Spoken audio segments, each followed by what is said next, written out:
Hello दोस्तों, कैसे हो सभी। आशा करता हूँ कि आप सभी लोग अच्छे होंगे। तो दोस्तों, उत्तराखंड में प्रयोगशाला सहायक के 107 पदों पर यहाँ पे नोटिफिकेशन जारी कर दिया है। ऑनलाइन अप्लाई आप कर सकते हैं। लास्ट डेट कब तक है, पूरी जानकारी जानेंगे। सैलरी 25,000 से स्टार्ट होगी। योग्यता 12वीं पास कैंडिडेट्स के लिए अप्लाई कर सकता है।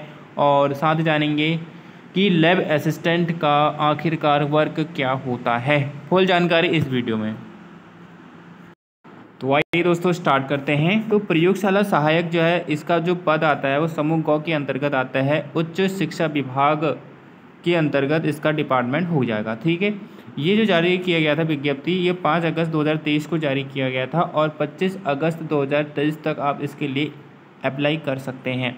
अप्लाई कैसे करना है, इसके लिए मैं एक डेडिकेटेड वीडियो आपको बना के दे दूँगा। फिलहाल आप यहाँ पर पूरी विज्ञप्ति के बारे में जान लीजिए। तो दोस्तों, प्रयोगशाला सहायक के 107 पदों पर यहाँ पर विज्ञप्ति जारी की गई है। वेतनमान 25 के से स्टार्ट होगा और 81 के तक मिलेगा लेवल 4 के अकॉर्डिंग। यानी सैलरी इसमें आपकी बहुत ज़्यादा है, यानी कि एक अच्छा पद है।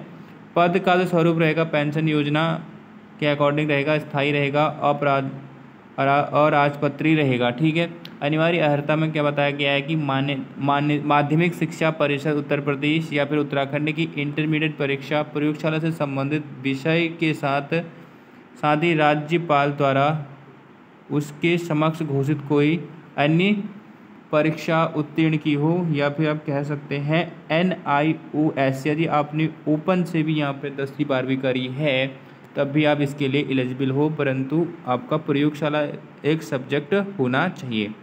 ठीक है, अब बात करते हैं अधिमानी की। अधिमानी का मतलब क्या होता है। अधिमानी यदि बाई चांस 2 कैंडिडेट्स हैं, उनके 60 मार्क्स हैं, इक्वल मार्क्स होने की स्थिति में यहाँ पर किसको ज़्यादा मतलब आगे बढ़ाया जाएगा। संबंधित प्रयोगशाला विषय से संबंधित मान्यता प्राप्त स्नातक या फिर स्नातकोत्तर उपाधि हो, या फिर कंप्यूटर अनुप्रयोग में किसी प्रतिष्ठान संस्थान में न्यूनतम 6 माह की अवधि का प्रमाण पत्र हो। तो ऐसी स्थिति में यदि बाई चांस किसी ने खाली 12वीं पास किया है और साइंस किया है और उसके साथ साथ प्रयोगशाला सब्जेक्ट हो और दूसरे की भी 60 है, तो ऐसे में जिसने स्नातक किया है प्रयोगशाला विषय में, उसको यहाँ पे वरीयता दी जाएगी, अधिमानी दी जाएगी। ठीक है, अगला देखिए यहाँ पे आयु सीमा की बात करें तो 18 to 42 ईयर यहाँ पे जो कैंडिडेट्स हैं वो इसके लिए एलिजिबल हैं। अब बात आती है कि प्रयोगशाला सहायक होता क्या है, इसके वर्क क्या होते हैं।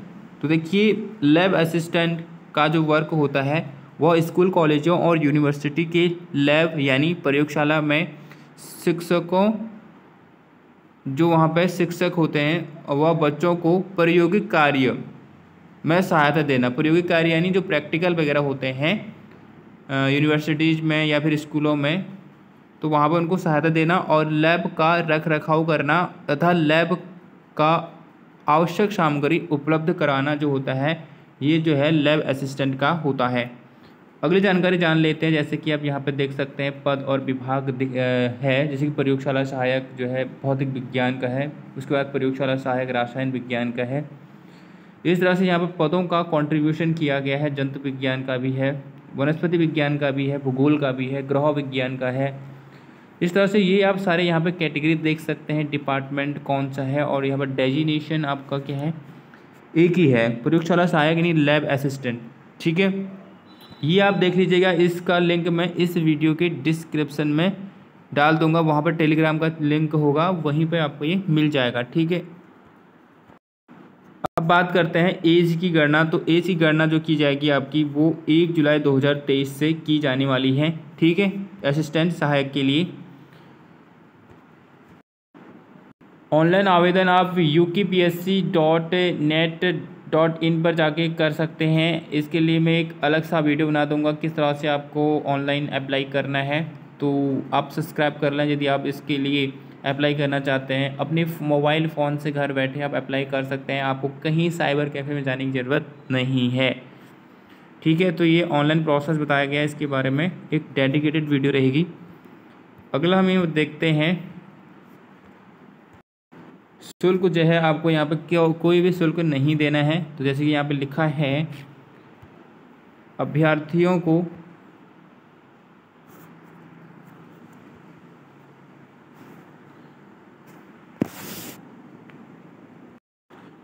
अभ्यर्थियों को परीक्षा शुल्क और प्रोसेस शुल्क में छूट प्रदान की गई है। ठीक है, निःशुल्क आपको यहाँ पर आवेदन करना है। अभ्यर्थियों के लिए लिखित परीक्षा वस्तुनिष्ठ प्रकार से संबंधित महत्वपूर्ण निर्देश दिए गए हैं। आयोग द्वारा संपन्न कराए जाने वाले संपूर्ण चयन प्रक्रिया पदों के संबंधित संगत सेवा नियमावली अद्यतन प्रचलित अधिनियमों नियमावलियों और सिद्धांतों एवं समय समय पर आयोग द्वारा लिए गए निर्णयों इत्यादि में वर्णित प्रावधानों के अंतर्गत संपन्न की जाएंगी। तो यहाँ पर जो परीक्षा होंगी, आपकी परीक्षा का पैटर्न जान लेते हैं एक बार। परीक्षा का पैटर्न जानना बहुत ज़रूरी है। तो परीक्षा यह है, प्रयोगशाला सहायक का उच्च शिक्षा विभाग के अंतर्गत ये भर्ती निकली है। विभाग है उच्च शिक्षा। प्रश्न पत्र आपका यहाँ पर 2 होने वाले हैं, प्रश्न पत्र 1, प्रश्न पत्र 2। प्रश्न पत्र 1 में आपके सामान्य ज्ञान व सामान्य अध्ययन का है, इसमें प्रश्नों की संख्या रहेगी 100 और 100 की आपकी मार्क्स रहेगा और 2 घंटे का आपको समय दिया जाएगा। इसमें एक खास बात यह है कि यदि आप प्रश्न पत्र फर्स्ट का यदि आप अध्ययन करते हैं तो आपके ये और एग्जामों के लिए भी सहायक हो जाएंगे, जैसे पुलिस कांस्टेबल का भी भर्ती आएगी, आबकारी सिपाही की भर्ती आने वाली है, कनिष्ठ सहायक की भर्ती आने वाली है। तो ये सिलेबस रहता ही रहता है उसमें।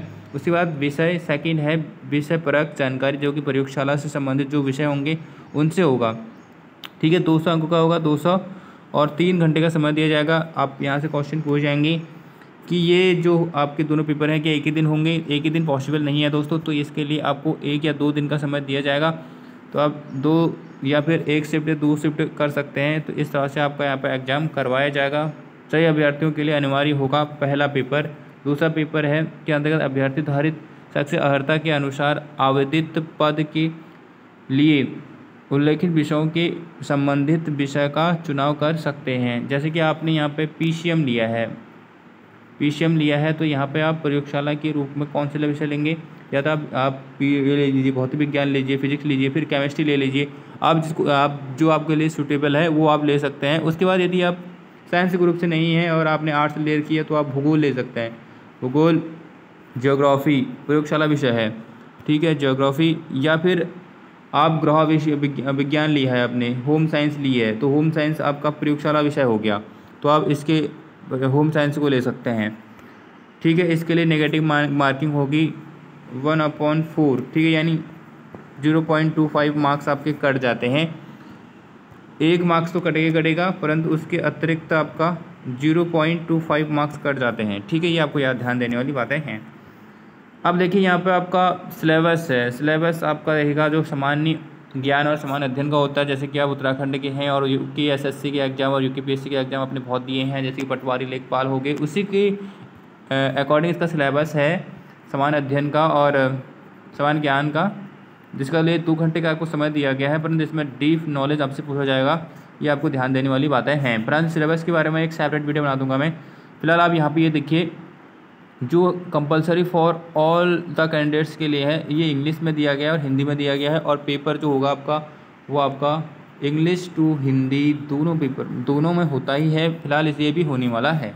ठीक है, विषय परक जानकारी में आप देख सकते हैं भौतिक विज्ञान, यदि आपके 12वीं में है तो भौतिक विज्ञान सेलेक्ट कर सकते हैं प्रयोगशाला में। उसके बाद इसका सिलेबस दिया गया है पूरा। उसके बाद यदि हम बात करते हैं फिजिक्स की, तो फिजिक्स का यहाँ पे इंग्लिश में दिया गया है वही। ठीक है, रसायन विज्ञान है, उसके बाद यहाँ पर केमिस्ट्री का इंग्लिश फॉर्मेट दिया है। जंतु विज्ञान है तो जंतु विज्ञान का फॉर्मेट दे दिया है सिलेबस का। ये आप सारी जानकारी देख सकते हैं। फिलहाल इसका मैं PDF फॉर्मेट का लिंक टेलीग्राम का लिंक डिस्क्रिप्शन में, वहाँ से आप इसे डायरेक्टली चेक कर सकते हैं 1 by 1। ठीक है, तो दोस्तों किसी प्रकार की समस्या के लिए, किसी प्रकार की आप जानकारी पाना चाहते हैं तो आप कमेंट्स कर सकते हैं, मैं आपका आंसर ज़रूर दूंगा। थैंक्स फॉर वॉचिंग, मिलते हैं अगली वीडियो में।